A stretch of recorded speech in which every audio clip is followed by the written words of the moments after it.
All right, Kyle Neddenriep here from the Indy Star, talking some sectional basketball, and what a week it was. What a fun! It's always just one of the most fun weeks of the season, if not the most fun week of the season. To be honest with you, it's four games, 4 nights of basketball in 5 days, packed into packed gyms, packed into rivalry games, great games, buzzer beaters, all kinds of things happening. It's hard to keep up with everything going on when you're out covering it and trying to keep track of what's happening throughout the course of the night. But one of the major storylines, we're going to bring on a few guests today. We're going to talk to Dominique Neely from Courtside, Indiana, about his thoughts on the week. I've got interviews with Ryan Osborne and Ben Bremer from Carmel, and we're going to talk to some of the Lawrence Central folks as well, and also go over the regional matchups from that we're going to see on Saturday. So, and you can see here at the bottom scroll, I've got some of the 4A sectional championship games. I'm going to try to switch those out to 3A, 2A, and 1A as we go here. But yeah, let's jump into it. I'm going to bring Dominique in here, and there he is. How you doing, sir? Doing well. Thanks for having me on. Exciting weekend. Certainly was. And let's get right to it. I mean, probably the biggest story in the state, Dominique, had to be the Fishers Carmel game. Carmel wins it in dramatic fashion, 50-49. And Fishers, this 3-year run that they've had, it ultimately, so far anyway, and who knows what happens next, one state championship, one runner-up, and one 1-point loss in the sectional final. And I saw some people saying, well, it's kind of disappointing. That's all they got out of that. I would argue, man, it's hard to, it's hard to go 83-3 over 3 years, and 2 of the losses are by 1 point, including a state championship last year. And if they win that game, you get 2 in a row and then lose this year. But that's kind of the story. I don't know how much you were able to watch of that or go back and watch of it, but an awesome game at the Mill last night in Noblesville, and really, kind of, I think, set some shockwaves through the state last night. Yeah, absolutely. Huge game. Obviously, look at the crowd from the video, just a huge crowd, Indiana high school basketball. Obviously, Fishers was undefeated. I actually, on our podcast, I actually picked Carmel to win in an upset. So, there you go. I know I wasn't as happy as Jim, obviously, but I did pick that right. But yeah, what a run for Fishers. Extremely talented. They got Jason Gardner back. But man, the resilience of Carmel, right, with losing their point guard in that game, Cash Daniels, and still finding a way to win. Evan Harrell had a big game with 18 points. Ben Bremer hits the big time shot at the end, the 3 to put him up. And then they get a stop at the end. So I didn't go back and watch the full game yet to see some bits and pieces, but looked like it was incredible atmosphere, incredible game, and like I said, Indiana high school basketball. Yeah, I got home from my game last night, and I was at Plainfield. Pike won that game over Brownsburg, 79-68, and we can get into that one as well. But I got home, got some stories edited, and started watching that Carmel game. And next thing I know, my phone says it's 3:07 in the morning, and I was like, "Man, what in the world happened?" It's daylight savings, so I was like, "Right." All of a sudden, I lost an hour that I had no idea. But I was like, "Well, I'll finish watching this in the morning." But yeah, just an incredible game, and it's a Carmel team now that you have to consider. I don't know if you consider them the favorite in the North, maybe in 4A, or maybe Crown Point, but if you can beat Fishers, you can probably beat anybody in this class, I got to say. Yeah, absolutely. I think you look at Carmel, obviously Crown Point. You look at South Bend St. Joe's there, Northridge is there. There's still a lot of good teams left, but I would definitely say Crown Point and Carmel are in 4A North. I would say are probably the 2 favorites there. What did you see this? I mean, are there some specific things that you saw that this week that really stuck out to you, either that you saw in person or things that you kind of gathered in the process of the week? Yeah, there's a lot of some good things going on. Obviously, something just to highlight that jumped out was the Lake Central three-quarter court buzzer Yeah, beater against Munster in the semifinal. That was quite the shot, obviously, to win that game. Then you look at Lowell and Hanover Central was 18-13 final. I thought that was end of the first yeah. quarter, but apparently it was the final.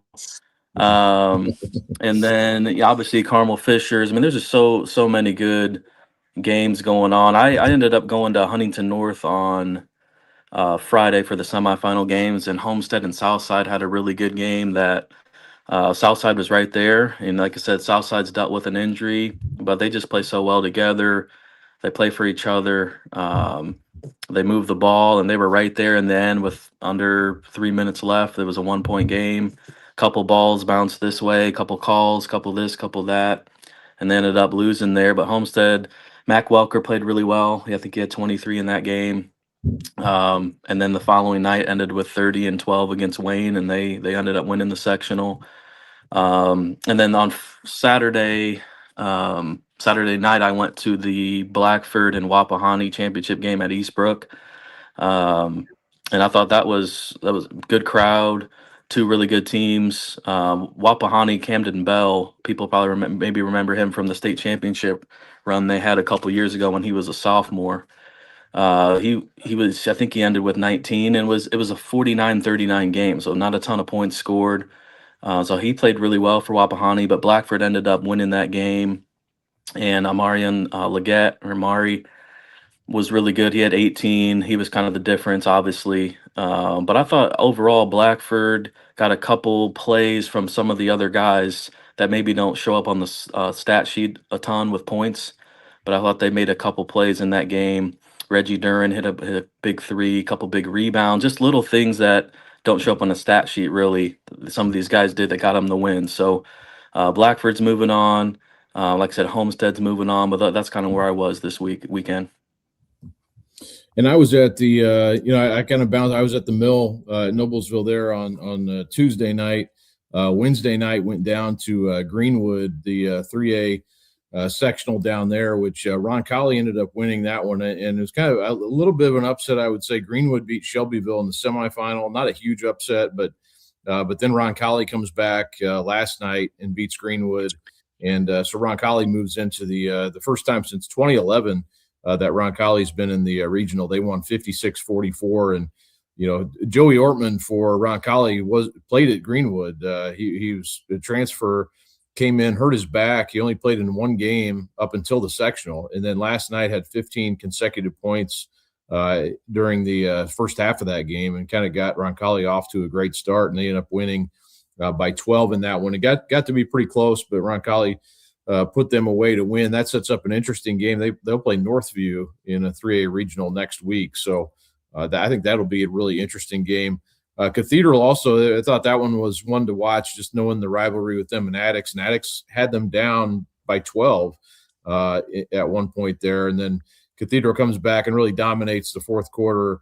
Dizon Hall fouled out of that game late in the third, and Addicts not a real deep team this year. And then also in 3A, Brebeuf beats Guerin, which, Brebeuf 48-47. Figured that would be a really good game. That was played at Frankfurt. And so that's a huge win for Brebeuf, obviously. That's a rivalry game, and now they will play Cathedral. So that sets up another interesting game. That 3A South, is really good. But can anybody beat Silver Creek, Dominic? I think that's the question. They'll play Batesville, but man, I don't know. Silver Creek seems to be kind of head and shoulders better than everybody this season. Yeah, I don't know how you guard them. I mean, you can't leave Case and Dager, Dane Sprigler, right? Those guys can just knock it in from deep. And then you got Brandon Hunter running the show, and you got Dane Caldwell. I mean, they just got a lot of pieces. Obviously, this is their first time getting out of sectional, so they're hungry. They really, like I said, I think they played Plainfield earlier in the year, and that really, I mean, it was kind of like 8, 9, 10 the whole way. It wasn't ever really like, you felt Plainfield had a chance. Obviously, their one loss is to Crown Point, who I do think watching that game, and I don't know if things could have changed since, Hall of Fame, but watching that game, it did seem like if you can pressure Silver Creek and be physical and get up in them and make them uncomfortable, that's kind of your best bet. I don't know how many teams in 3A can do that. But yeah, they're going to be really hard to beat, and they've been, obviously they've been the favorite ever since the start of the season, or even in June. So I don't know who's going to beat them, but I would think Cathedral would be the contender there in the South. But yeah, I know I did watch Northview. I think Northview already played him at the Hall of Fame and actually had him down 10 or 12, I Mhm. think, in that game. And I like Northview. They play well together. They what's the Braden? Is it Goff? Is that Yep. their best player? But they got a few players there at Northview, so it'll be a challenge. But I don't I would Silver Creek is definitely the favorite. I would pick them to make it down to Gamebridge. Yeah, that was kind of the turning point. The halftime of the Northview Silver Creek game, Silver Creek didn't play great the first game. Just a lot of turnovers. It was sort of like an unusual. Yeah, they were sped up. It seemed like they were just kind of out of their body a little bit. And then the first half of the Northview game, it was kind of the same way. And then at halftime, they just flipped the switch. It was like a different team came out of the locker room. It feels like ever since then, it's been that team. So, but yeah, Northview's a good team. I really like them. Quinn Lewis and Traven Buis are their other two guys, kind of a Mhm. three-headed team there, at least scoring-wise. But Northview's very experienced. They play kind of a style that fits them. They play a good schedule this year. Obviously, they played in the Hall of Fame, so they played some good teams and pretty battle tested. I would say going into the regional. Just out of curiosity, I don't think I've asked you this before, but Mhm. what do you think of the switch back to the one game regional from what it used to be? I thought I would like I do like some of the things about it, but what are your thoughts about it? Yeah, I've asked a lot of coaches actually about this, and I feel like high school coaches. I feel like there wasn't a strong I prefer 2 games in the regional or 2 in the semi-state. I feel like they were just kind of good with it, but yeah, I don't know. I mean, I obviously as a fan and just going to the games, I mean, I can't complain about either way, I guess. But I know when I played in it, I liked and we made it to the regional a few times, and I kind of liked the 2 games in the regional. Um, but just as a fan and watching it, I don't know if I could say I have a real strong opinion on what I like more.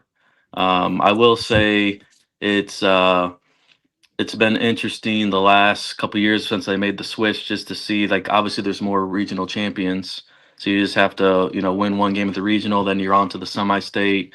But I don't know, what are your thoughts on it? I really don't have any strong views one way or another. Yeah, I mean, I think it kind of makes it. I think either way, the way the tournament is set up right now, you're going to have sort of a lag as far as like you go from this high pace of the sectional where it's just like wall to wall basketball, it feels like, and then you have this long break and just play one game. And I'm not, I don't think that's a bad thing necessarily, because then I think it picks up again at the semi-state where you got to win 2 in 1 day. The one thing the one hard thing about it, I think, and maybe the reason I like it the way it used to be, is that you play this huge game. It's essentially, a quarterfinal of your class, the morning of the semi-state or early afternoon or whatever, and you don't even really get a chance to enjoy that at all. And you got to just pick right up again and go play your biggest game of the season that night, without much Yeah. preparation. So I don't know the answer to that necessarily, but it does seem like, man, it's a quick turnaround to go play a huge game to try to play, and that gets you into the state finals. And it's really Yeah. unlike, I know it's a throwback to what it used to be where you had to win 2 games basically in every round. But it's just kind of an unusual outlier now. But I kind of do like a little bit of the reset where you do the draw again. I know that's partly for the show of it and the to do the bracket and everything like that. But it does Yeah. kind of create a reset a little bit, which I don't mind that. And I think the 4 teams at one site is kind of a cool thing. But I will say from a coverage perspective of the semi-state being a 2 game, you could be one class and then another class. And then I always like kind of walking out of Seymour or wherever, and it's still light out, and like Yeah. you got to go home, and it's not 12 o'clock at night. that's Yeah, kind of what we're at now in the semi-state. It's like, man, that's a long day. So that's true. And I was going to say, I think, did they make the switch because of like you get to the semi-state and it's just one game and it kind of loses its luster a little bit? I felt like that was part of the reason or something that someone had mentioned about why they switched it in the first place.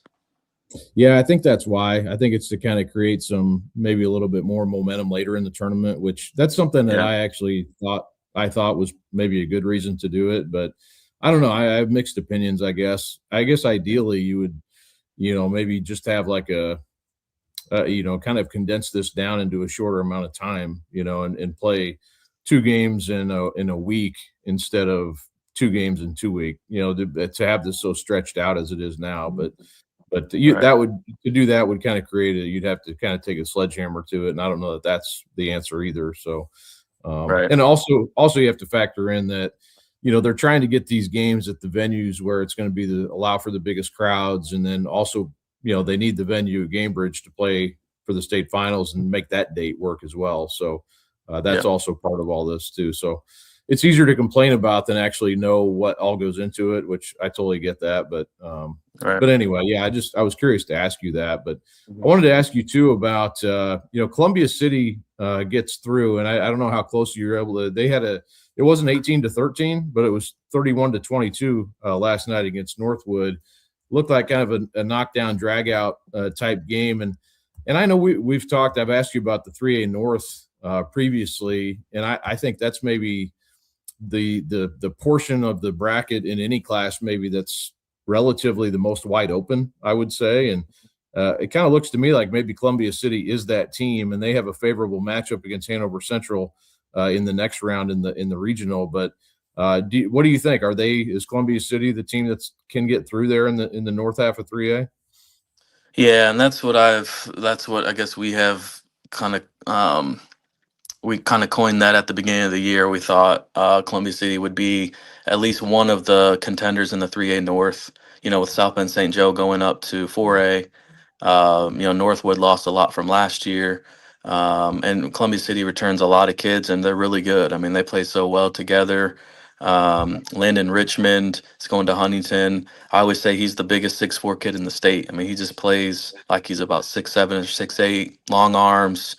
He's kind of unorthodox with how quick, and his second jump down in the paint, he catches people off guard a lot. He rebounds it really well. I know Coach Strauss was on our podcast saying that he was probably the best rebounder he's ever been around in his playing time and coaching time.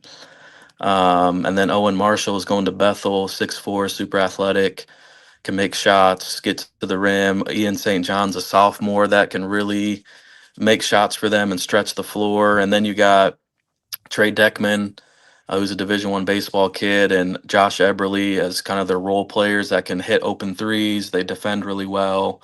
So they got a great following. They run their stuff. I mean, it's just they got a lot of things going for them. And like I said, in the 3A North, New Haven has beat them this year at Columbia City in overtime. So that would be a really good matchup again. You ever can count out a Detweiler coach team. Mm-hmm. They seem like they get to the regional or semi-state every year. So there's definitely some challenges up there. I would bet in this game coming up with Hanover Central, the way they just played Lowell, I would bet that game is probably not getting much over 40. I would assume, but yeah, I would say Columbia City is the favorite in the North for 3A. 40 combined or 40 for one team? That's the question. Yeah, And that's the question. Yeah, absolutely. let's touch on 4A, Dominic. Mount Yeah. Vernon and Pike, and I mean, you look at that game, and it's kind of like when the Pike Plainfield game came up on the sectional draw, and this one definitely catches your attention because last time they played, it was 84-81. Pike beat Mount Vernon, and I was at that game, and it was a phenomenal finish, and it came down to the wire. But it was also a game where the teams combined for 33 pointers that night, and Mount Vernon had 19 of them. And I think Pike will be more prepared for knowing that and knowing Luke Girdle and what he brings to the table. I think same thing for Mount Vernon. They kind of know Pike's personnel a little bit more. That was I think it was a Tuesday night game, and the crowd was not overly huge. It was a good crowd, and Caitlin Clark was there, but it wasn't it wasn't like a Friday night. I think the previous Friday Pike had played Ben Davis. It was a packed house, so it was just a kind of a different atmosphere a little bit, but it was a great game, probably the best game I've seen this season as far as regular season goes. But that game really pops off the page when you look at it, especially in that south half of the 4A bracket. Yeah, and I'll be there on Saturday at Southport. And I did watch that first game from start to finish live, the game you were at there. And man, Mount Vernon hit what, 19 threes. They only turned it over like less than 10 times. It just seems like, and they still lost in overtime, right? And obviously, Mount Vernon did not have Max Vise, and Pike didn't have Landon Lampley. So some key guys missing for him as well. But that's going to be a heck of a game. Obviously, anytime you have Luke Girdle on the court, Mount Vernon's going to have a chance. So that's going to be a heck of a game at Southport. I think that's at 4:00 on Saturday. But yeah, I mean, I would say that's kind of the matchup, right? I mean, especially in 4A, that's got to be the game of the regional. Just so much talent on the court. Well-coached teams. It's going to be a heck of a game at Southport. Yeah, I can't wait for that one. And then the night game there will be Lawrence Central 14-11 and Decatur Central 19-6. Probably not the matchup you probably thought Decatur would get through. LC a bit of a sleeper, and we'll talk to Phil Washington and a couple of his players here in a little bit. But Decatur Central, they win their first sectional since 2005. Been 21 years since they won a sectional. Devin Colbert hit a big shot, a buzzer beater in the semifinal round. Then they took care of Franklin Central that night, and then last night beat Southport in a close game. So that sectional was sort of wide open, but man, not seeing Lawrence North in this game, I really thought we would see the Wildcats. They had a favorable sectional and probably a favorable regional matchup to get to the semi-state, but that's what happens sometimes. And I also, too, I was at the Plainfield Pike game. Plainfield up 15, place is sold out, standing room only. They're on their home court, and, man, it felt like Plainfield was about to shut the door early in the third quarter, and Noah Smith picks up his third foul, has to go to the bench. He wasn't even out that long, really, but then Pike kind of got the momentum flipped around. And even when he came back in, they were up by 8, but it felt like the game had changed. And that's how quickly it can happen in a high school game, man. It's 32-minute game, and the things happen quickly, and all of a sudden Pike's so good they got that momentum, and it just felt like they took control of the game. Now they didn't put it away until the final seconds, but the momentum certainly flipped when Noah went out of the game. He had a great game in his final high school game, and it was cool for him to play in front of that crowd at home. But tough finish for Plainfield because they could very easily be playing in this game as well. Yeah, absolutely. That was an interesting sectional again, sectional 11, because you had Brownsburg almost getting through again. Right? They got Ben Davis in the semis, and then made the championship game, and obviously Pike was too much. But yeah, the Plainfield game, I haven't been able to get back and watch that one either yet. But yeah, I saw they were up 10-0 to start the game, up 15, like you said. In the second half, I believe, third quarter. Was it the third? Mm-hmm. Third quarter. Yeah. Yeah, and like I said, I really like that team a lot with Gilead and Harper Baker Lands and Noah Smith. But Pike is just super talented, man. Landon Lampley, Jahari Miller, right? Isaiah Hill, Kenneth Lampley. They're just extremely talented and was able to get through there. But yeah, with Lawrence North, I did think they were going to get through. Like, I've talked obviously highly on here about Luke Girdle, but like about his leadership and all those type of things. But Brendan Miller's the same way for Lawrence North. I mean, he's just a heck of a leader, great kid, has great motor. So I definitely thought they were going to get through. But Lawrence Central, they have the talent, and seems like they're putting it together at the right time. So happy for them as well, for Lawrence Central. And Decatur Central, I know with Sigmund and Zapata and Colbert, they're having a really good year for them, so that should be a good matchup as well for that second game at Southport on Saturday. Yeah, definitely cool to see Decatur. It's neat to see different teams get in, and teams that have kind of been without much as far as in the way of hardware, and that's certainly the case for Decatur. over the last many years. But this is also a school record for them for wins in a season, which is at 19 right now. So that's very impressive. We're going to talk to Ryan Osborne here in a minute and Ben Bremer, but how does the matchup with Snyder look? What does Snyder bring to the table? What kind of team will Carmel see over in Newcastle? 19-7 on the season, and if you win a sectional championship, you're doing something right. And they were able to win a tight game last night, a game that went to overtime to beat Fort Wayne Northside by 3. Yeah, so Snyder has a lot of talent. I think everyone around here would say they have the most talent, individual talent in Fort Wayne, just across the board with Trell Hogue and Xavier Wilson, who's having a really good year, this 6'4" senior. And you got Tank Pascal, 6'5", 6'6" forward for them. Chance DeRosset, a sophomore, who has kind of been under the radar, but kid can light it up from 3. Braylon Fertil was the player of the game last night, had 21 points against Northside. But I think the biggest thing for them, and Coach Raikkonen would agree, is that if you get down like they've been getting down to teams like Dwenger had them down by, I think, 13 starting the 4th. They came back and beat Dwenger.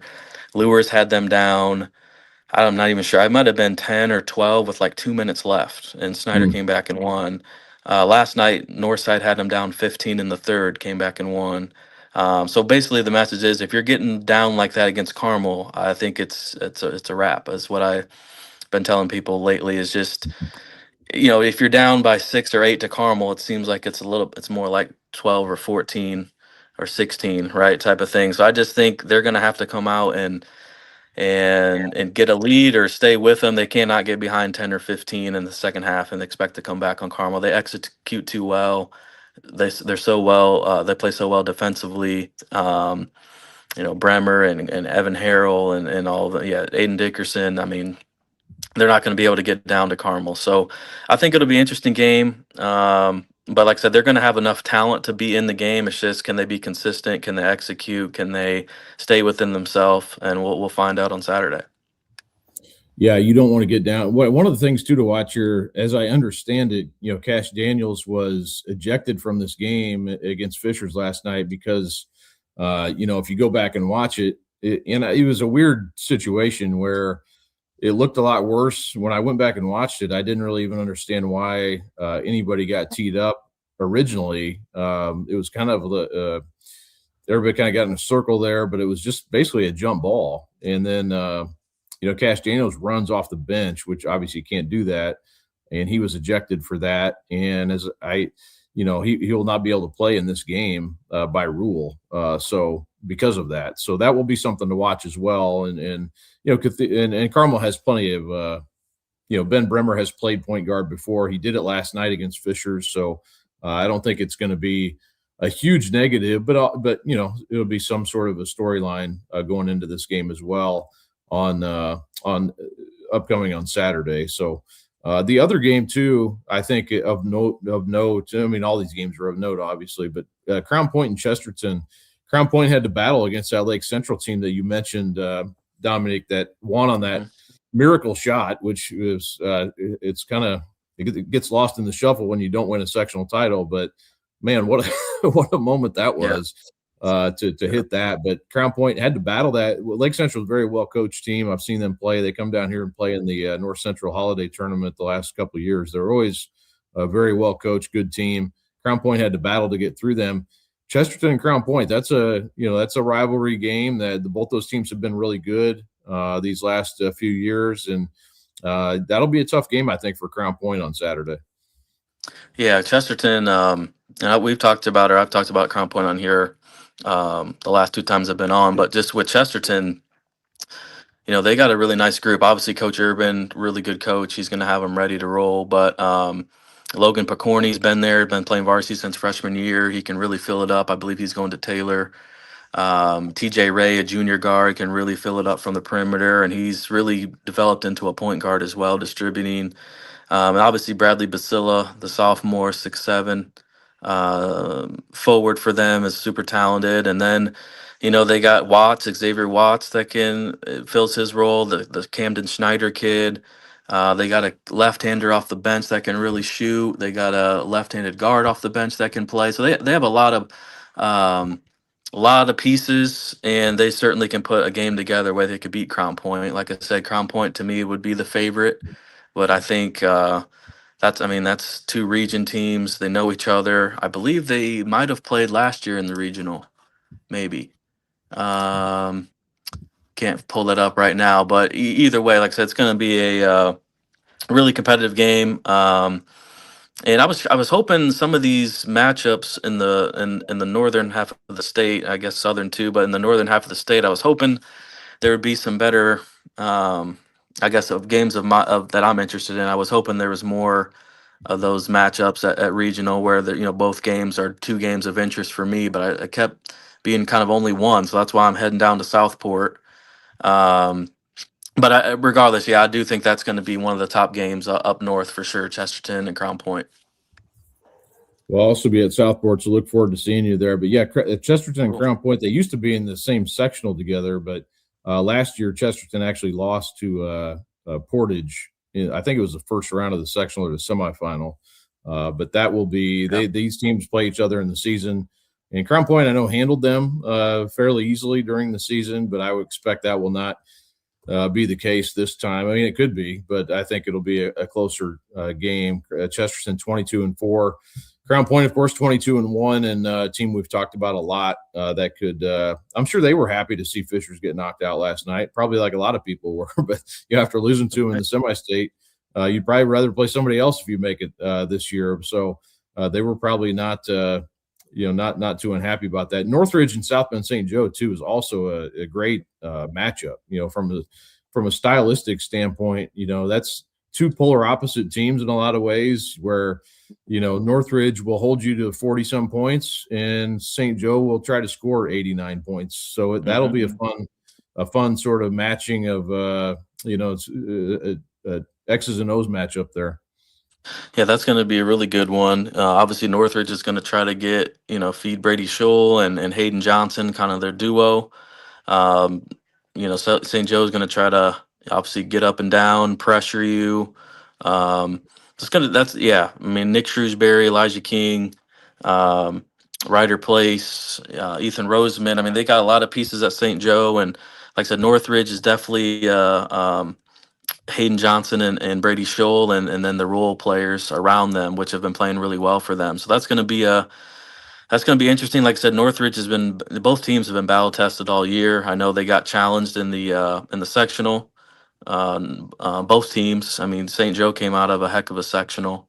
So that's going to be a really good one on Saturday as well. Like I said, like all of these are.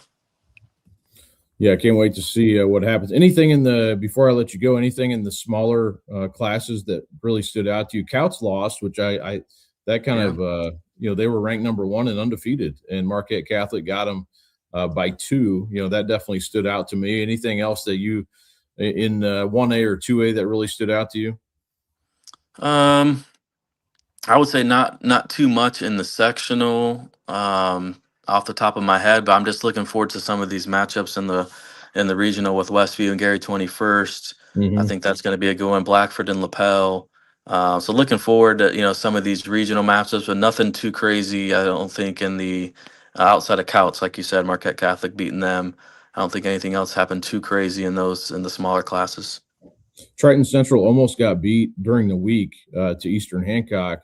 And they pulled that out. They were down double digits in the second half of that game, came back and won, and then end up, winning the sectional, beat Cecina last night. I couldn't wait to see what happened in that game. Those are two really good 2A teams.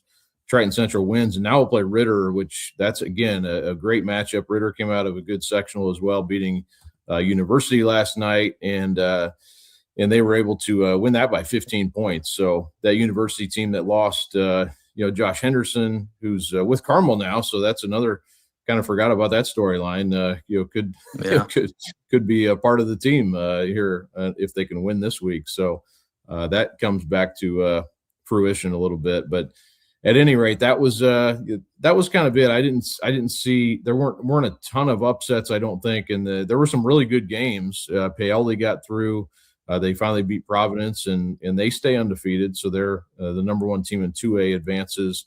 But it seemed like it went mostly according to form in the smaller class, which I think is good, bodes well for the regional matchups. Get ready for people to complain about LaPel hosting a regional. They will, at least the Blackford people will be probably not real happy with that. But it's a great game. It's a great atmosphere. It'll be a fun. I'm sure Blackford will bring a lot of people too. Yeah, absolutely. And yeah, there's always going to be something to complain about for sure. But yeah, there's, like I said, looking at some of these matchups in 2A and 1A, I think some of the smaller classes, I think, like I said, Park Heritage, Centerville, like you mentioned, Linton and Paoli is going to be a really good one. Triton, Marquette Catholic, Monroe Central, Southwood. There's just so many good matchups, and that's what you expect this time of year. So I'm glad it's March. Absolutely. And I'm going to try to put up those matchups here. I keep forgetting to change the bottom line here. I typed all these up, and I was kind of changing them as we go through here. But yeah, those are some. And also, too, you look at the Oak Hill, that north half of 2A, and Oak Hill plays Benton Central. You would expect that will be a game that they should win pretty easily. Although last year, I'll say, like, Western Boone came out of that sectional, gave Wapahani a really close game. It was way closer than expected. So you never know for sure. But, man, you look at that north half of 2A, Dominique, and there are some, Blackford LaPel should be a great game. But then, you look at what the semi-state could be. Lures is better than their record. You still have, the winner of that Westview Gary 21st game will be a strong contender. So that could be a really loaded 2A semi-state here in 2 weeks. And that's definitely on my radar. That might be where I'm going if everything shakes out right with, if it's Westview or Gary 21st, Lures or Bremen with Chase Devine, who can really fill it up for Bremen. But then you look at, it could be a Blackford or LaPel and Oak Hill. I mean, that's going to be hard to pass up. Usually I'm at the 4A semi-state, but I've definitely had that one on my radar. If the right matchups shake up, I might be at that 2A semi-state potentially. So it's going to be really good. Quickly, what do you think about Westview Gary 21st? How will that? How do you think that game will go? I think it's going to be really good, competitive. Obviously, with Gary 21st, they're looking to get out and run. Westview can do that too, but I'm not sure they're going to want to do that with Gary 21st. But Westview is going to be. They're going to execute. They're going to be in position defensively. They have guys like Austin Slayball, who is probably going to be a junior all-star, a kid who can handle that type of athleticism and pressure from Gary 21st. Caden Grau as well for Westview can handle that. Daniel Yoder. Those three are going to be able to handle some of that pressure from Gary 21st and be in position defensively. But again, they don't have the size to mess with Caleb Young, 6'8", just a beast in the paint. Obviously, they bring in Matrell Harbin, who's even bigger than him. But then Terrence Hayes and Ron Mosley, and they just have a lot of pieces at Gary 21st. They've been trying to get over the hump. I feel like every year they're right there with a lot of talent. This might be their year. But I really do think that's going to be I'm going to pick that game later tonight. And honestly, right now, I'm not sure I'm going to pick. It's just kind of up in the air, but it's going to be really good. It's at North Judson. So, yeah, I don't even want to. I need to go through my 64 sectional winners that I picked because I don't think I did very well. And I kept hearing from coaches like, thanks for picking against us. And my thing is like, I'm here to give you bulletin board material. I mean, I don't take that personally. So if I can help you in some way, I'll be here to do that. But it's all in good fun. I don't even remember a lot of time. Like somebody came up to me at the Plainfield sectional, was like, so much for your Ben Davis pick. I'm like, did I pick Ben Davis? Oh, that's right, I did pick Ben Davis. So once the games start, I don't even remember. I'm just there to enjoy the games and cover them. But it is. I will say Ben Davis. I thought Brownsburg really shot the ball great in that game. They played really well. Ben Davis just was playing from behind, it felt like, the whole night, and just didn't have that Ben Davis edge to him that some of their best teams have, and gave up a lot of points in that game. But Brownsburg, I was impressed. They're going to bring back a lot of guys who I think they're going to be a team to watch going into next year. And I thought their overall and their sectional play, even though they lost to Pike, performed pretty well, I will say. And really the last 2 years, obviously they won it 2 years ago, but that was a pretty good showing by them at sectional 11. But yeah, well, Dominic, I've kept you longer than I wanted or expected to. I appreciate you coming on here and doing this, and appreciate your time and expertise in talking high school basketball, and love talking with you. Absolutely, Kyle. Appreciate you having me on again. And yeah, don't hesitate to reach out to me. Appreciate it. We'll see you this weekend. Absolutely. Thanks, man. Yes, sir. Well, Dominic Neely, appreciate him coming on. He has a wealth of basketball knowledge, and really like to talk to him about, not only, he's up in the Fort Wayne area, but he follows all of it. So he's very knowledgeable basketball savant there, I'll say. So appreciate him doing this. And we're going to I'm going to jump into an interview here, and then jump into talking a little bit more about some of the local sectionals that happened over the week. But wanted to play this for you. We have Ryan Osborne and Ben Bremer on, and we'll start here with them.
Well, if that didn't get you hyped up, I don't know what does. That was the scene last night at the Mill, where Carmel wins 50-49, the sectional 8 championship. It's always an awesome atmosphere, an unbelievable game last night as Carmel wins it and moves on to the regional. But Ben Bremer, Ryan Osborne, thanks for joining me here. And Ben, when you watch that, man, what's are you getting juiced up again? Just seeing that 3-pointer go down at the end? Yeah, I just got like goosebumps just watching that video. It's crazy.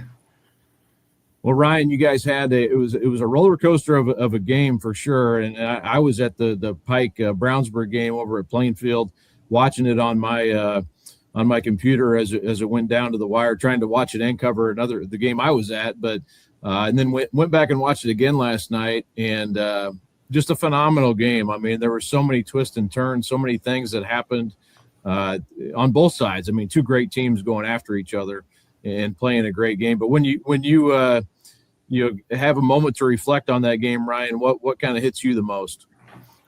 I mean, watching the highlight, it's more the joy of the kids, the you see the clips and you notice the confidence and when you're in coaching, I think that's the ultimate satisfaction. Obviously, the outcome is a lot of fun to be a part of as a coach and as a player. And you often hear the process. And I mean, I think it gets to be coach talk, but when you can insert yourself into those moments where you can really find joy, and then you can see kids live out dreams, play with confidence. I think it's just a testament to the type of kids we have and their level of preparation going into big moments like that. Ryan, when you looked at this game last night, it's sort of the fun and the quick turnaround of sectional play is kind of unique that way, where you only have one day really to get ready. I know you're trying to prepare ahead of time for what could happen, but really just one day to get everything ready to go and play Fishers. What did you feel like you had to do? What were some of the keys to the game, and how did you accomplish those objectives last night? Man, where to start? Incredible program. They've had an unprecedented 3, 4, 5 years, and Cooper Zachary's been a big part of what they've done. And I've felt like ever since he's been there, even as a freshman, he's been a key to a lot of things that they do. He facilitates, he shoots it well. He's a tough guard. And so like just being able to defend some of their actions, take away some of their strengths was part of our preparation. This is Hamilton County, and these kids grew up playing against each other for a really long time. So we can talk about the preparation that it takes to get ready for a moment like that. But I think you also lean on your guys in the moment that like they have the confidence, they know what they're stepping into, and they're able to prepare themselves.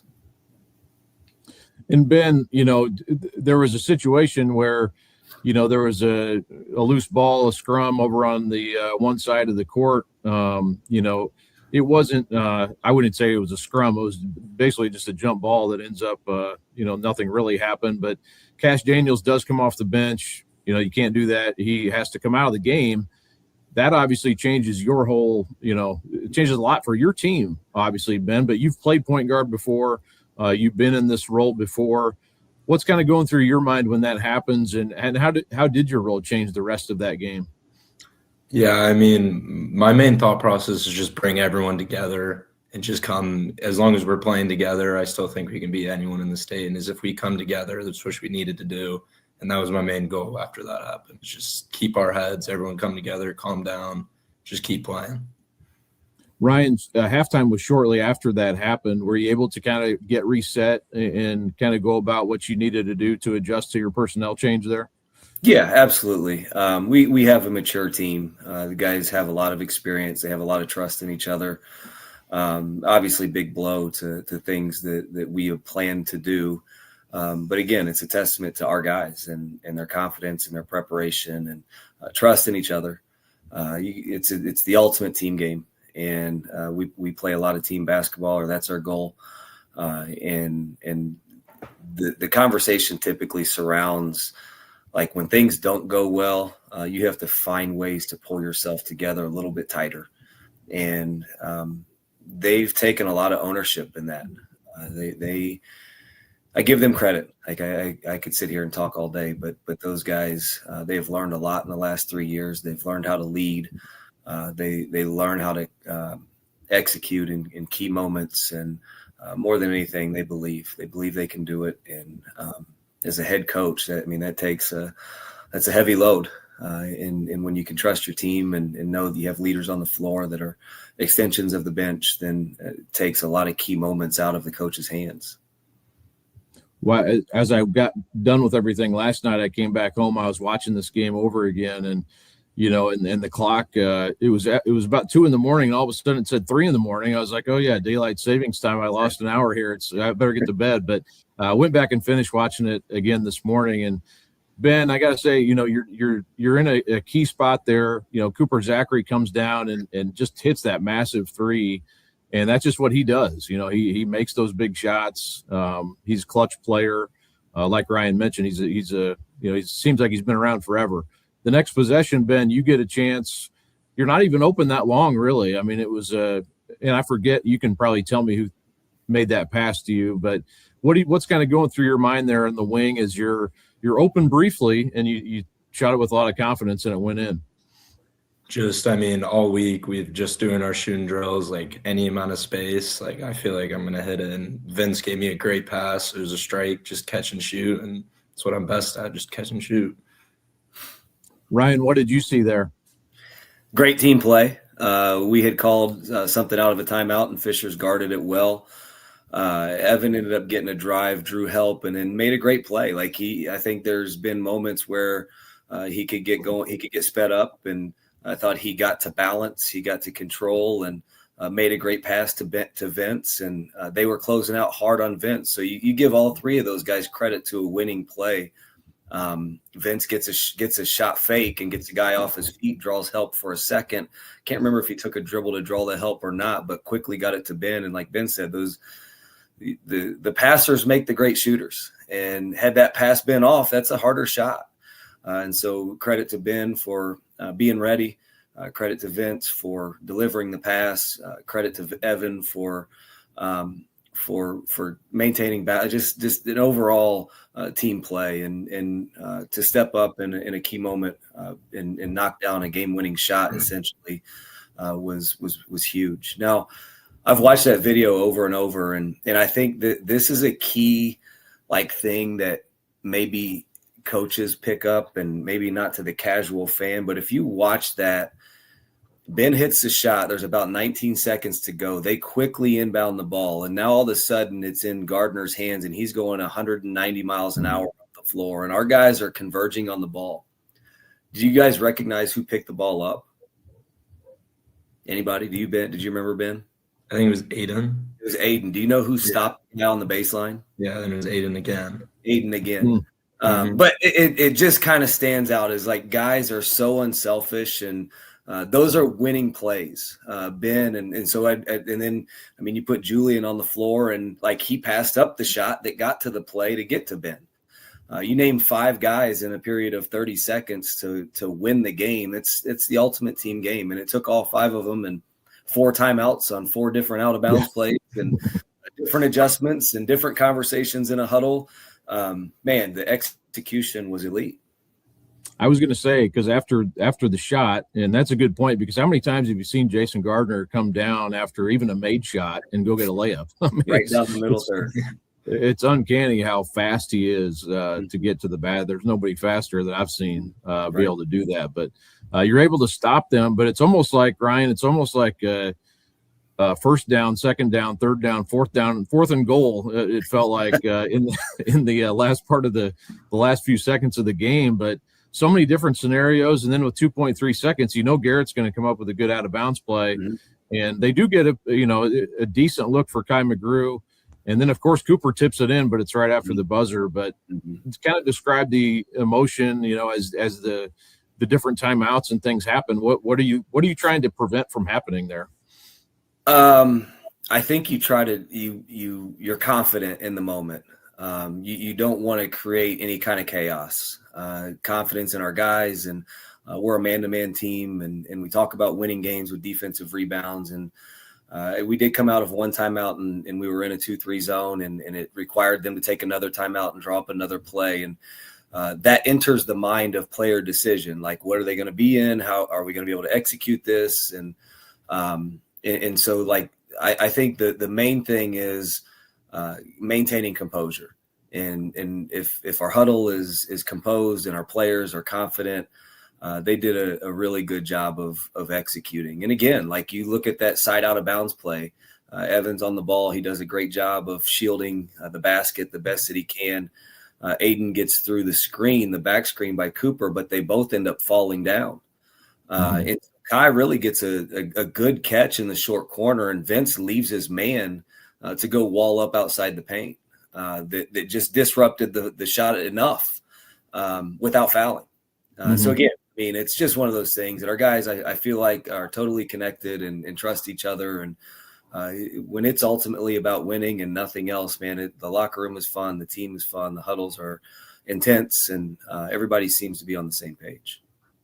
Ben, what's it like playing in that atmosphere last night? And can you describe kind of what obviously when you had to shoot that shot late in the game with confidence, and there was no nerves there. It didn't look like it anyway. But what's the emotion like when you walk out or run out there on the court and that place is fully packed? There's not an empty seat in that place. It's definitely a little nerve-wracking for sure. Like, you're out there, you're just seeing an insane amount of people. But once the tip happens and you get the ball, you start moving a little bit, everything just goes away. It's just another game. It's such a cool thing, and we've seen that happen.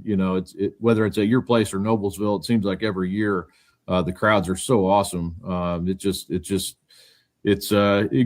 puts a chill down your back a little bit to see that.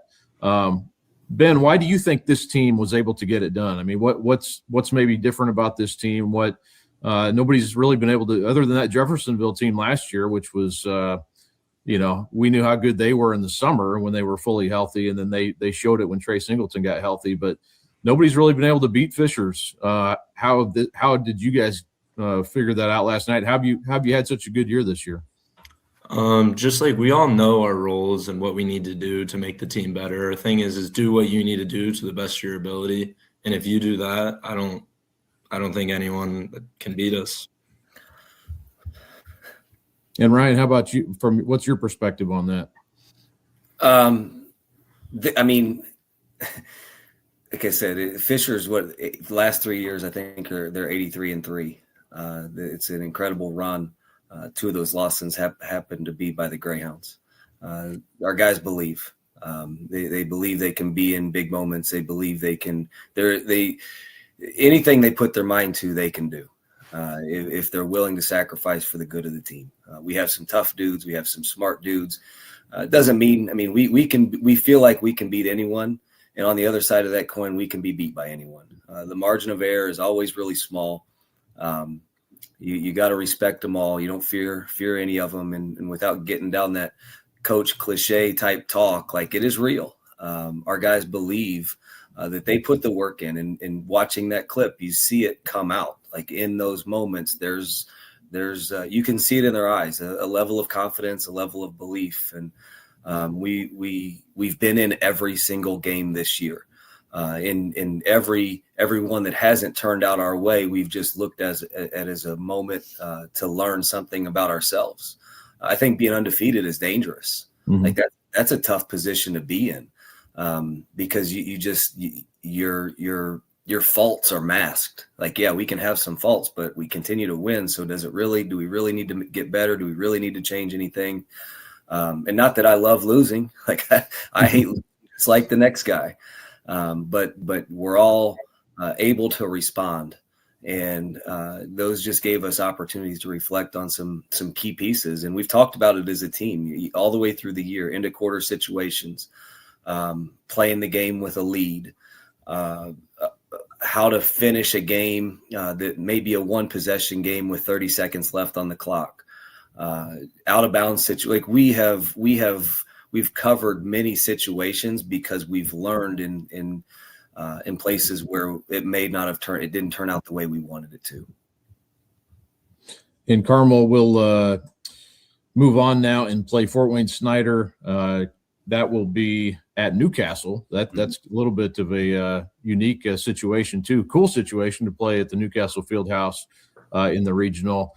Ryan, how long do you let the guys sort of enjoy this? Is this, do you give them at least a Sunday to, hey, enjoy it on Sunday, come back to practice Monday, or how long do you get? Maybe I should ask Ben that. How long do you get to enjoy this win? Yeah, I mean, it's just until the next practice. Next practice, you're locked in for the next opponent, and that's just how it goes. It's funny. Go ahead, Ryan. Texting about that. It's like, you do have to enjoy it. You have to enjoy these moments. I would say I was guilty, especially early in my career, to okay, we're ready for the next one right now. You can't celebrate this one. You get soft. You forget what it takes. You got to celebrate it. You got to enjoy it. Really tried to take some time in these moments to be present with our guys, celebrate with our guys. And it's been a really cool experience for me. But on the same token, like we're not in school today. You don't have anything going on. Enjoy it with your family. Celebrate it a little bit more. But these are also times, these last, 36 hours, where everybody tells you how great you are. Yeah. Everybody tells you you can't be beat. Everybody tells you what you do well. And those warm and fuzzies start to make you feel a little different. And we got to eliminate the distractions. We got to eliminate the warm and fuzzies, because we didn't get into this to win a sectional championship. Our guys feel like we're on a mission to complete the season, and we know that each round brings in another level of competition. So we've just got to prepare ourselves and be the best that we can be. Well, and as you get into this part of the year, any team that wins a sectional title has got a lot of confidence and is doing something right. And definitely Fort Wayne Snyder will feel that way going into this week at Newcastle. So a new challenge ahead. But the cool thing for you, too, is that at least, that was the sectional. I've seen situations, I know you've seen them, too, where you win this game and it's only a Friday night and you got to turn around and play again the next night. So at least in this case, you have the trophy and you can celebrate it for a little while. Absolutely. And you have to. Proud of these guys. Well, Ryan Osborne, Ben Bremer, thanks so much for joining me here. That was the whole talk around the state last night. Carmel beats Fishers 50-49 in a great environment and absolutely a great game. But appreciate you guys coming on here and joining me. Thanks, Kyle. Yeah, thank you.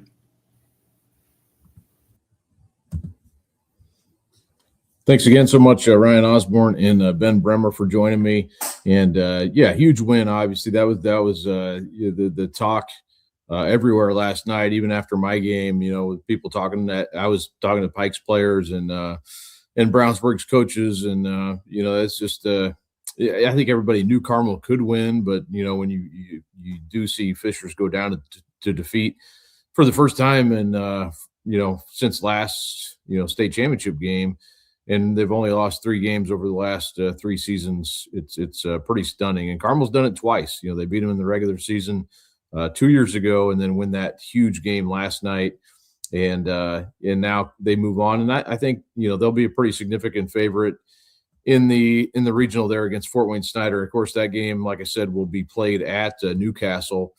And just wanted to go through some of the matchups here that we'll see on Saturday. So. Class 4A, you'll have Chesterton and Crown Point. That game's at Michigan City. You have Northridge and South Bend St. Joe. That game is at Plymouth, and that's a fascinating matchup there. Northridge, like we talked about earlier, they only allow about 44 points a game. South Bend St. Joe, the leading scoring team in the state. So Northridge, the allows the fewest points in Class 4A of any team. So that definitely a contrast of styles there. Fort Wayne Snyder and Carmel, like we mentioned, that's at Newcastle. Harrison West Lafayette will play Homestead. That game at Logan Sports. So those are the 4 regional games in the north. And then in the south, you have at Southport, Mount Vernon and Pike. That's a 4 p.m. game. Lawrence Central, Decatur Central. That is also at Southport. That's 7 p.m. roughly. Those 2 games 4A back-to-back at Southport. And then down at Southridge, you'll have New Albany and Castle. Castle is an under 500 team making it through. And then Columbus North beat Whiteland.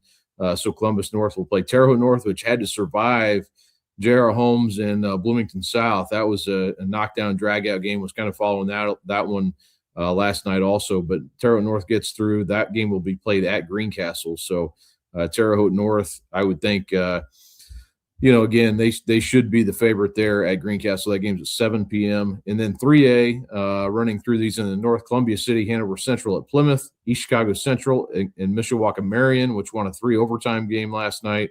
That game is at Michigan City. West Lafayette and New Haven at Logansport. That's an early afternoon game. Delta and Blackhawk Christian at Newcastle. So that will be the lead-in game to the Carmel game at Newcastle, Delta and Blackhawk. In the 3A South, you have Brebeuf Jesuit and Cathedral. That game is at Martinsville. Brebeuf beats Guerin last night, 48-47, and Cathedral beats Addicts, 81-66. And then Northview Roncalli at Greencastle, and Evansville Bossy and Princeton at Southridge. That's a 1 p.m. game. And Silver Creek and Batesville will be played at Charlestown, and that's the 3A South. The 2A North we touched on with Dominic earlier. Westview Gary 21st Century. That game's at North Judson. Bishop Lures and Bremen. That game is at Huntington North at 7 p.m. Blackford and Lapel at 4 p.m. Benton Central and Oak Hill. That game's at Frankfort at 4 p.m. So that will do it from the 2A north, and then Park Heritage and Centerville, that Martinsville in the south. That will be a really good game. Centerville has really been playing well. Beat Pendleton Heights late in the year. That's a team I think to look out for. That will be a game at Martinsville at 4 p.m. The other game at Martinsville, Burbuff and Cathedral. So you have two. I think Martinsville would be a good site there. Two really good games to watch there. Cardinal Ritter and Triton Central. Speaking of good games, I think that'll be another good one. That will be at Greenfield Central at 7 p.m.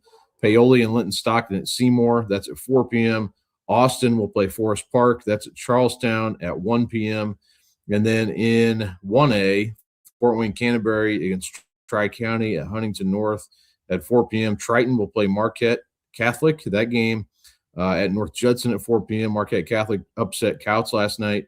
Monroe Central at Southwood. That game's at LaPel at 1 p.m. Rossville and North Vermilion at Frankfort. That's 1 p.m. South, and that is the 1A North. And then the 1A South, you'll have South Decatur and Hauser at Seymour. That's 1 p.m. Liberty Christian and Greenwood Christian.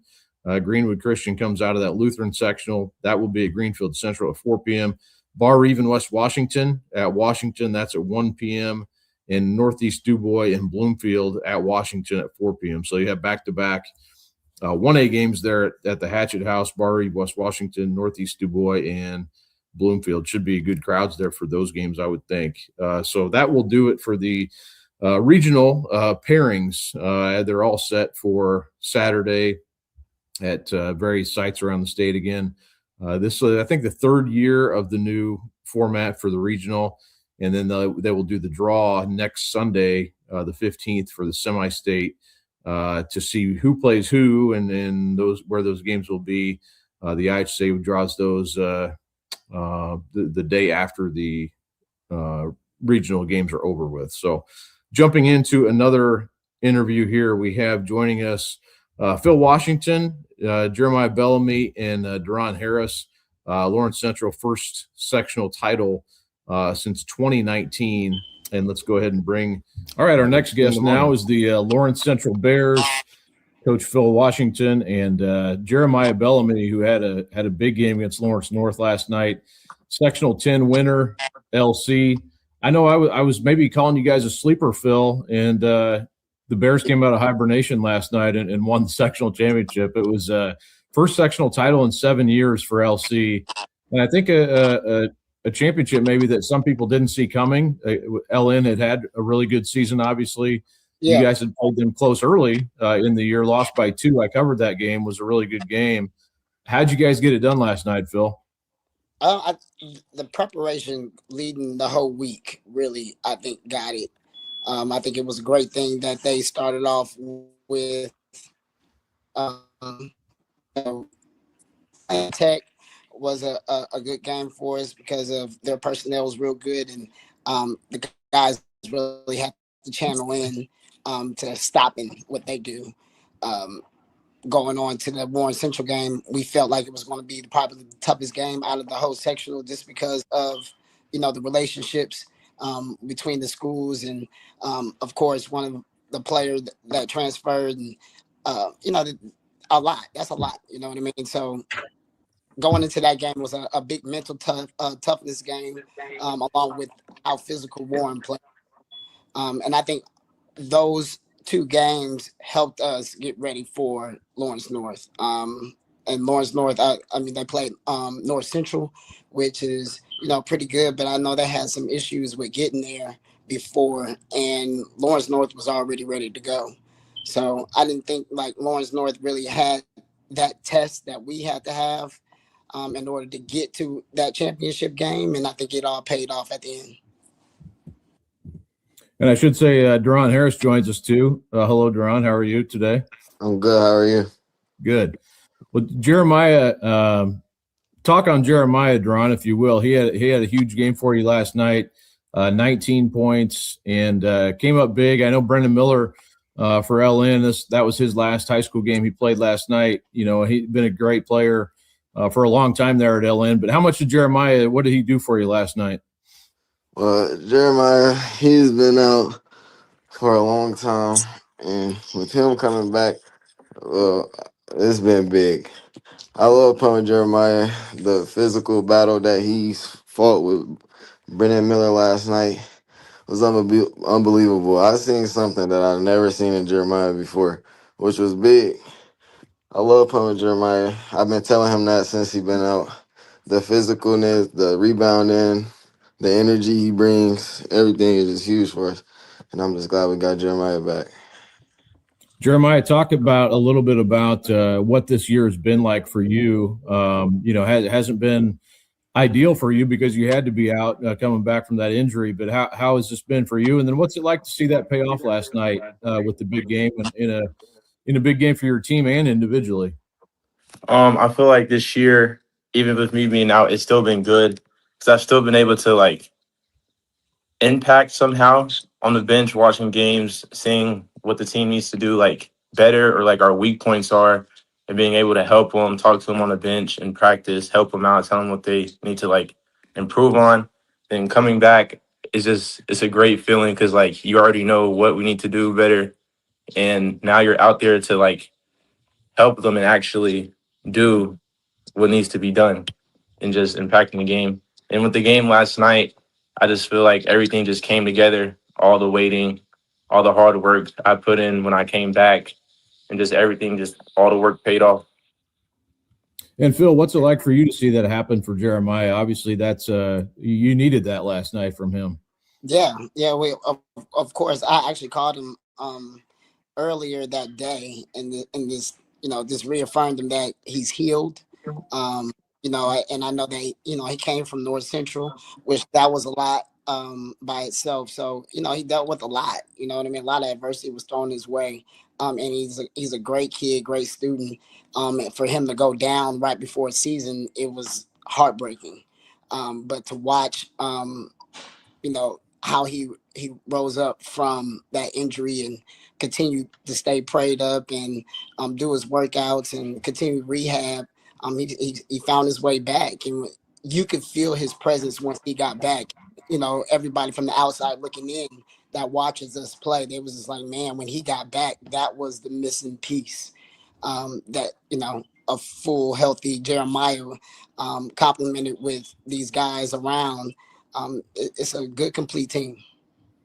For either of you, well, I'll start with you, Duran. You're playing LN last night, going into it.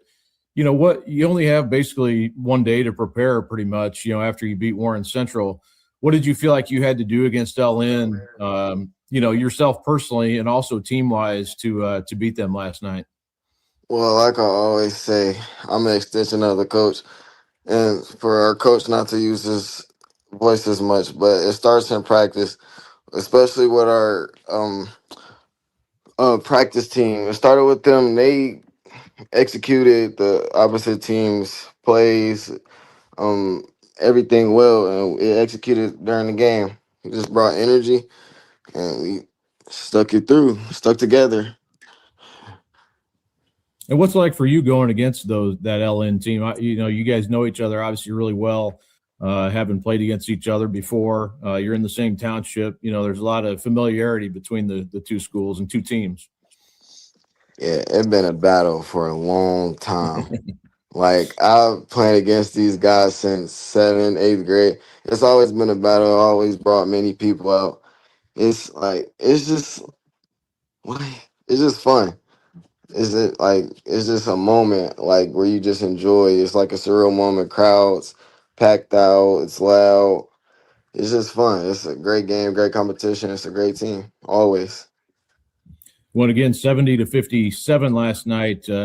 Lawrence Central wins the Sectional 10 championship. The previous two games, 79-62 over Arsenal Tech, and then 58-50 over Warren Central. Looking at this team, Jeremiah, when LC's playing at the highest level that you guys can play, what's going well for you guys, or when is a good indicator that you guys are clicking? I'd say for me, what I noticed is when like everybody just stays together, even when like we're down, we still stay together. Ball movement, all that communication, just everything's just working together, helping itself, and we just start clicking. To me personally, yeah, that sound about right, Duran, as the point guard out on the floor? Sounds right. It sounds like everybody sticks together. Everybody like keeping it like all through all the most emotional attacks, all the adversity that we battled. It's like it was meant to be. Like we stick together. We all pick one another up. It's ball game from there. Well, as we talked before we started recording, Phil, you guys played Decatur Central on Saturday in the regional at Southport. Decatur Central is not a team that you see during the season. I know you're just kind of getting familiarized with that with the Hawks, but they've won a lot of. They set a school record for the wins this year, so obviously they're doing something right there. What do you know about Decatur Central so far? I know we still have 6 days from from tip off here, but what have you learned about them so far? I've learned that they're a young, gritty team. They definitely have strong leadership in their guards. A little D1, he gets after it. I know Nash shoots the leather off the ball, from what I hear. And I hear that team is a very successful team this season. They won a lot of games. So, regardless of whoever they played to get those wins, they know what it feels like to win. And I think that's important, especially when you're trying to win in advance in the tournament. So we're definitely not thinking that they're a lesser opponent or anything like that. We are preparing for them like we are preparing for LN or Fishers or whoever. Like they are our next opponent. We have to win in advance. Well, Phil, I've known you a long time. I know the types of teams you like to coach. Does this team kind of fit your personality now, do you think? This is by far one of the most talented teams that I've ever coached. When it comes down to high school wise, not little AA wise or pro stuff, but like high school wise, this is by far the most talented team. I got to see these guys grow up into young men like Deron Harris and Albert Gooden III and DJ Summers and Caden Dooley. See those guys really, grow up. I inherited the job their sophomore year. And to see the guys that come in to compliment them now, like Dayton Steffens and Caleb Wells, oh my goodness, and Gavin Petty, those two, to compliment Deron Harris and Jeremiah Bellamy, which we have, is just like, man, that's a lot of talent out there. And I think a lot of people, it was the question, well, can this talent gel together and get along and be able to play basketball minutes and make it look good. And it took some time. And we have one of the toughest top 5, arguably toughest schedules in the state. And we have to figure it out playing that schedule. And we still came out what. So like I told them when we ended the season 11-11, it's like, man, our slate is white clean, 0. Advance. And we've been on a 5-game winning streak since. What game did we start? What game was the start of the winning streak? Was it Fort Wayne or the game? No, Fort Wayne, I believe. Yep, Fort Wayne. Yeah, Fort Wayne. Then we played Southport, and then we rolled into sectional. So we got a good thing going. Yeah, that was you had a couple tough games with Pike, I know, this year, but that was your last loss was the second Pike game, and then have won 5 in a row since then. And to mention that as well, Pike will play Mount Vernon. That will be the first game of the doubleheader on Saturday at Southport. That'll be a dandy as well. And then Decatur Central, Lawrence Central, 7 p.m. Southport Fieldhouse. No better place to watch a basketball game than that on Saturday night. That'll be a fun one as well. Deron, what's this week look like for you? How do you think? This is the first sectional title in 7 years for the Bears. What's school like this week for you guys? Man, I'm excited for it. I'm excited. We'll walk in the door with high heads, still putting on jerseys after school. Still, it's just going to be high hopes all around Lawrence Central. It's big for us, especially since 2019, since we did it. Man, it's a real moment. I'm just glad I got to do it with the group of guys that I'm with now. Won't want to do it with nobody else. It's just a big blessing. And Jeremiah, how much confidence do you have after the game you had last night? And like Duran said, not many teams are getting to practice this week. I mean, we've slimmed down the number down to 64 teams around the state now that are still practicing. So you're one of those. But what's this week look like for you? For me, same as every week. Confidence is going to be high. Energy is going to be high. Still get work done. Still preparation for the next game. Still locked in. But we'll have a lot of energy. Awesome. Well, congrats to the Lawrence Central Bears again.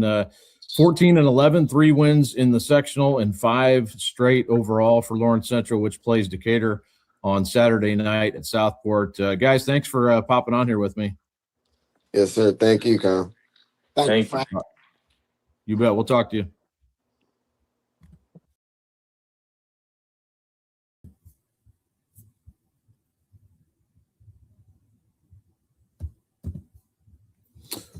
Well, thanks to Lawrence Central for joining me on the show. Phil Washington in his third year there at LC, and it's a team that they got off to a start where a little up and down early, but one of those early games was against LN, and I covered that game.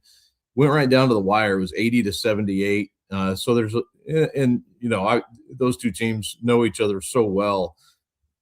Playing each other every year in that early season game, and then often, could play as many as 3 times if they play in the county and then the sectional. So, not unusual that they play each other twice in the season. So you kind of knew, in the back of your mind, if LC could beat Warren in the semifinal, this would probably be the matchup again.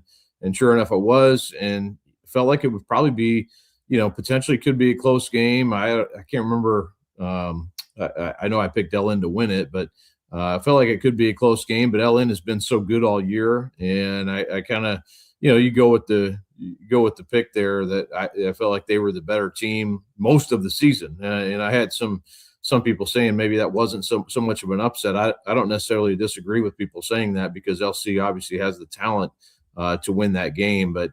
Lawrence North, and unfortunately, when you lose your sectional game, you don't get out of the sectional. Your season gets a little bit lost sometimes, but not to the people who played on that LN team. They were 19-6. Brendan Miller, Cam Webster, those guys, Duke Carnes, and they have some younger guys too who are coming up in the system there that will be big parts of the team moving forward. Channing Gilbert, one of those for sure. Davis Baker as well. So. There are some really good players coming up, but that was a really strong team this year. Now they probably outperformed maybe what was expected, especially through the county tournament. They beat Pike 58-55 in overtime at Southport.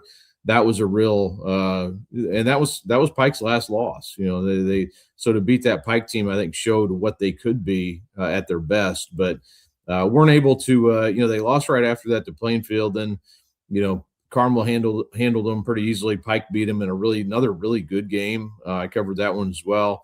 HSC beat them in a close one. HSC was playing really well. So this loss to LC by 13 points was kind of an outlier to their season, because, like I said, it was a really good year, and you see a lot of really good teams go by the wayside. You're looking at the regional lineups, and you're like, man, what happened to what happened to all these teams we cover all year, and they're sidelined by the end of the sectional. But so yeah, you end up with Fishers is gone, ranked number 1 in 4A. Plainfield's gone. They were number 5 in 4A. They lost to Pike. I mentioned that earlier in that great game at Plainfield on Friday night, 56-53. Other ranked teams that fell by, and so the other 8 ranked teams in 4A are still around. LN had actually fallen out of the top 10. They were the highest team in the others receiving votes category. So, the only other, they were the only other one. And then Hamilton Southeastern was, they lost too, but they were just outside the top 10. In 3A, Guerin Catholic, they were ranked number 5. They lost to Rebuff 48-47 in the sectional championship. Shelbyville was ranked number 7. They lost to Greenwood 60-53 in the sectional semifinal. Greenwood ended up losing to Roncalli the next night for the sectional championship. So, and then Jay County, They were ranked number 8, lost in the first round to Yorktown, 52-46. So those are the 3A teams that were ranked that got beat. In Class 2A, we really ended up with pretty much all of the top 10 except for Cecina. So Cecina lost, and that was a ranked on ranked game. Cecina, number 10, lost to number 6 Triton Central, 44-39. So what you end up with there is really a loaded 2A bracket. The 2A tournament, and I wrote about this a couple of weeks ago in the weekly wrap up column, but 2A is really loaded with a lot of teams that you kind of have that small town feel to it. That there's just you look at the top of the bracket or the top of the rankings. Paoli, Oak Hill, Westview, Park Heritage, Centerville, Triton Central. Just a lot of kind of small town communities, and definitely in Park Heritage's case. And we had Rich Shelsky and Trey Shelsky on to talk about that a little bit, and they're building their program up over these last few years, and they're a program trying to get over the hump and get through that semi-state round. First they have to get through a very tough regional that won't be easy at all. They play Centerville, which has been playing great. They're 24-2 this season, and I think will be a tough team to beat. When you look at their route too, they beat Liberty Christian late in the year. They beat Pendleton Heights late in the year. They handled Shenandoah by 30 in the sectional championship. So really, really good team. They beat Guerin earlier this year. That was at the holiday tournament there in Lawrenceburg. So, very good team. I think that will give Park Heritage all they can handle in that regional on Saturday. And then in 1A, the teams that were ranked in the top 10 that lost, Couts, the number 1 team, they were 25-0, lost to Marquette Catholic 59-57. We mentioned that earlier. And then other ranked teams that lost, Orleans, that was again a ranked on ranked team. They lost to number 2 Bar Eve, 54-36. So that not necessarily a big surprise there. And then you had West Central lost in overtime to Tri-County, 55-49. West Central was ranked number 8, and that's it. So really we ended up with a lot of top 10 teams get through, not a lot of huge upsets necessarily, but we had 2 number 1 teams lose, Fishers and Couts. So that's probably a little bit unusual from what you normally see this time of year. You usually see the top teams get through at least to the regional. So again, we will have plenty more coverage to come, including tomorrow morning with a wrap up and a look ahead to some of the storylines to the regional. Not a ton on that yet, but just to get the week started, and then wrapping up the sectional. Like I said, there's so many things that happen that you kind of. And I wrote about Noah Smith on Saturday, just because I knew that I would get kind of lost in the shuffle once more games happen on Saturday, and then it's kind of things are kind of forgotten a little bit. But I thought Noah played great. Ended up his career, getting the opportunity to play in front of that crowd at Plainfield, that home crowd, was just it had to be special for him. He said it was, and even though they lost, I think a really good performance. I know Baron Walker, I wasn't there for that one, but I think kind of the similar feelings for him, being able to play in his home court and played really well, even though Noblesville lost to Carmel in that sectional semifinal game. So again, we'll have plenty more coverage. I appreciate the guests for coming on tonight and talking. We'll do this again before the regional, maybe split things up and do a couple of them, but appreciate everybody for coming in here and watching. And again, thanks to Ryan Osborne, Phil Washington, and his players for coming on. Dominic Neely also for coming in and talking about all kinds of different games across the state. And we'll be back. Like I said, we'll have plenty more coverage at anystar.com and be back here before too long. But thanks everybody, and have a great week.